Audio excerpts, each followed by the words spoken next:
They are just at a complete loss regarding their own emotions. They have no clue why they act the way they act. But all they know is that it gives them power to have a life subdued under them. I know this because my father is one, and I didn't even realize it up until recently. Because I thought all Nigerian men were like him, and I would rather not be married than be with someone like him.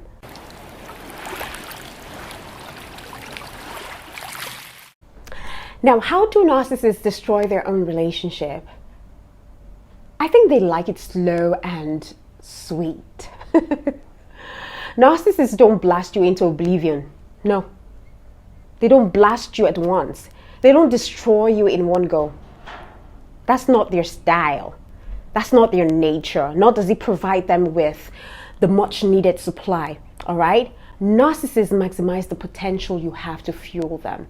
And they do this by getting you to develop a strong dependency and tight bond towards them. And then they subtly, steadily, progressively start to devalue you, chipping away at your self-esteem, stripping away your identity, breaking you apart.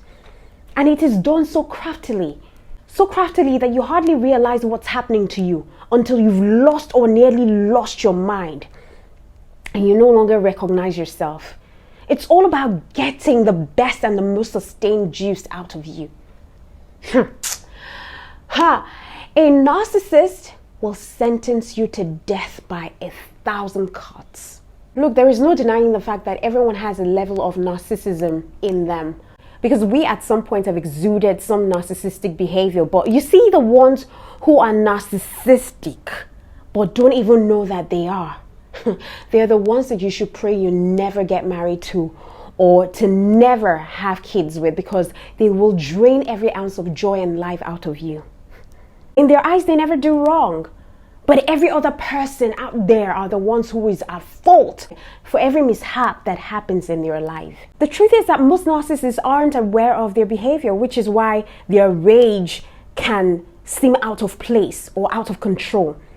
They feel no empathy for any other person but themselves. They are just at a complete loss regarding their own emotions. They have no clue why they act the way they act. But all they know is that it gives them power to have a life subdued under them. I know this because my father is one, and I didn't even realize it up until recently. I knew he was always a proud person and never saw his wrong but others. He would exercise temperaments that were really offensive. And because of him, I grew up really scared to get into relationships because I thought all Nigerian men were like him. And I would rather not be married than be with someone like him. Because I saw the pain that my mother went through in his hands. And it scarred me till date. That's why when it comes to the topic of narcissism, I rarely talk about it because it's super sensitive to me. And I can spot a narcissist from miles away when I actually see one. That's why I posted on my community page advising women that if you ever settle down, please forget about the man's, earthly possessions and looks or appearances. Marry a good man. Because once you get unlucky enough to get married to a narcissist, you will suffer a great deal for the rest of your life. And your children will come to suffer that and become a narcissist as well, if care is not taken. I swear it. And another thing about narcissists is that they often lie and gaslight you to thinking that you are the one who's got the problem. So you get to a point where you start to doubt yourself and you think to yourself that indeed you're the problem. They can put you down and yet they crave your admiration.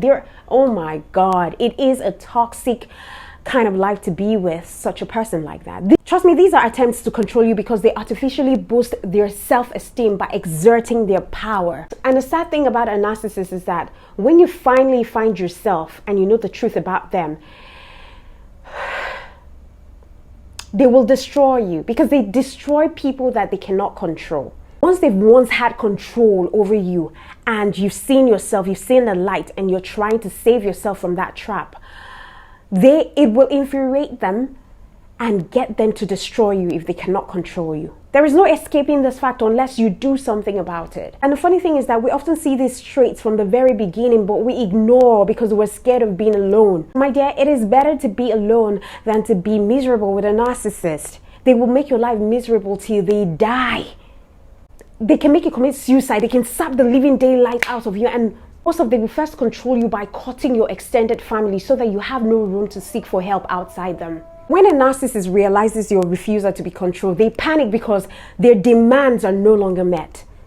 They will become coercive, manipulative, and potentially aggressive. But on the other hand, they might become, superficially charming to lure you back in before they start controlling you again. So you need to see, once you're done with a narcissist, just be done. Don't allow them in because they never change. It takes the grace of God for them to change. Like I said earlier, we all have a degree of narcissism, but while we all need a healthy amount of narcissism to be, confident enough to live our lives, extreme narcissism is devastating for everyone involved. The problem with narcissists is that their issues are so deep that they rarely see the need for change. That's the problem. And they never change. That's who they are. Unless they look inward and speak to a therapist and they're deliberate about dealing with the root cause of their insecurities, their fears, and their traumas.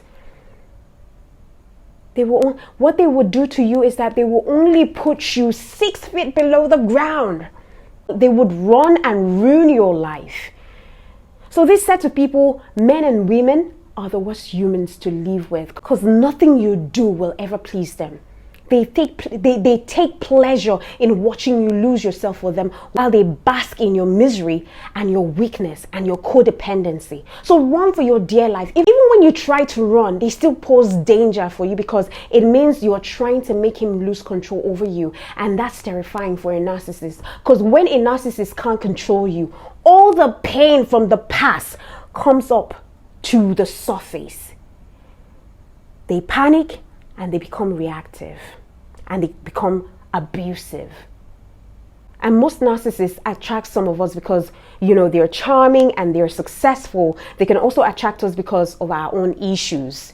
So if you found yourself partnering with more than one narcissist in your past, there might be a pattern there. So having a narcissist control you can be sometimes because you also suffered from a damaged self-esteem. Maybe you grew up with a narcissist and subconsciously you're recreating what you know from your past. Codependency is another trait that narcissists are attracted to. So if you are a narcissist or you are codependent on one, please talk to a therapist, because that's not a healthy way to live out the rest of your life. All right? That's not a healthy way to live out the rest of your life. So that's it. I just felt like I should talk about this. If you're suffering, if you're a narcissist, you need to talk to a therapist. If you're suffering from one, you also need to talk to a therapist. But best believe me that you can never change a narcissist. What you need to do is run and save yourself. If you have children, run with your kids and save yourself. That's it. Thank you so much for watching. Until I come your way, do have a swell time. Mwah.